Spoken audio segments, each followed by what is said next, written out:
Hello everyone. In this video, I am going to show you how to view or see your YouTube subscribers list on desktop.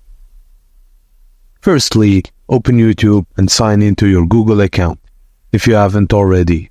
Once signed in, you'll be taken to your YouTube homepage. Next, click on your avatar in the upper right corner. Then select YouTube Studio. If you don't see the Creator Studio option, this is updated version of it.